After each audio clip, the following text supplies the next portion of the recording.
തൃശൂരിൽ മിന്നും വിജയം കാഴ്ചവെച്ച് ബി.ജെ.പി. കേരളത്തിൽ അക്കൗണ്ട് തുറന്നിട്ടും സഹമന്ത്രി സ്ഥാനം മാത്രം നൽകിയതിൽ സുരേഷ് ഗോപിക്ക് അതൃപ്തി.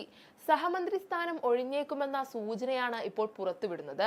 സിനിമാ തിരക്കുകൾ പറഞ്ഞാണ് മന്ത്രിസ്ഥാനം ഒഴിയാനായി ഒരുങ്ങുന്നത്. സിനിമാ തിരക്കുകളുണ്ട്, സിനിമ തനിക്ക് പ്രധാനപ്പെട്ടതാണ്, അതുകൊണ്ട് താൻ ഒഴിയാൻ തന്നെ താല്പര്യപ്പെടുന്നു എന്നാണ് അദ്ദേഹം ആവർത്തിച്ച് പറഞ്ഞത്. എന്നാൽ നേതൃത്വം മന്ത്രിപദം ഒഴിയാൻ അദ്ദേഹത്തെ അനുവദിക്കുമോ എന്നത് ഒരു വലിയ ചോദ്യമാണ്.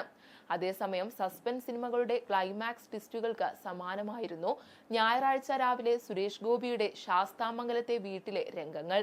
ഉച്ചവരെ നീണ്ട അനിശ്ചിതത്വത്തിനൊടുവിൽ പ്രധാനമന്ത്രി നരേന്ദ്രമോദി നേരിട്ട് വിളിച്ചതോടെയാണ് സുരേഷ് ഗോപി സത്യപ്രതിജ്ഞയ്ക്കായി ന്യൂഡൽഹിയിലേക്ക് തിരിച്ചത്. തൽക്കാലം മന്ത്രിസ്ഥാനം വേണ്ടെന്ന് സുരേഷ് ഗോപി ബി.ജെ.പി. കേന്ദ്ര നേതൃത്വത്തെ അറിയിച്ചിരുന്നു. ചലച്ചിത്ര രംഗത്തെ തിരക്കുകൾക്ക് മുൻകൂട്ടി ഏറ്റെടുത്ത പരിപാടികൾക്കും സമയം മാറ്റിവെക്കേണ്ടതുണ്ടെന്നായിരുന്നു കാരണം. തിരഞ്ഞെടുപ്പ് വിജയത്തിനു ശേഷം അദ്ദേഹം ന്യൂഡൽഹിയിലേക്ക് പോയിരുന്നു. അപ്പോഴാണ് ഇത്തരം ചർച്ചകൾ നടന്നത്.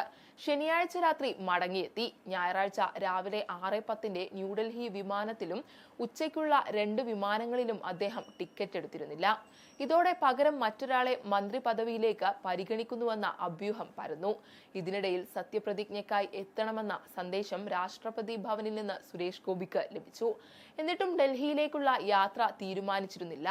തുടർന്ന് സത്യപ്രതിജ്ഞാ ചടങ്ങിനായി എത്താൻ പ്രധാനമന്ത്രിയുടെ ഓഫീസിൽ നിന്ന് അറിയിപ്പെത്തി.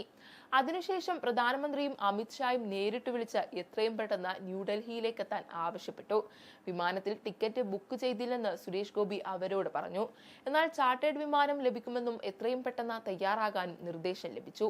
ബംഗളൂരുവിലെത്തി അവിടെ നിന്ന് ചാർട്ടേഡ് വിമാനത്തിലേക്ക് ന്യൂഡൽഹിയിലേക്ക് പോകാനായിരുന്നു തീരുമാനം. എന്നാൽ 12:20 ന്യൂഡൽഹിയിലേക്കുള്ള വിസ്താര വിമാനത്തിൽ തിരുവനന്തപുരത്ത് നിന്ന് തന്നെ സുരേഷ് ഗോപിക്ക് ടിക്കറ്റ് ലഭിച്ചു.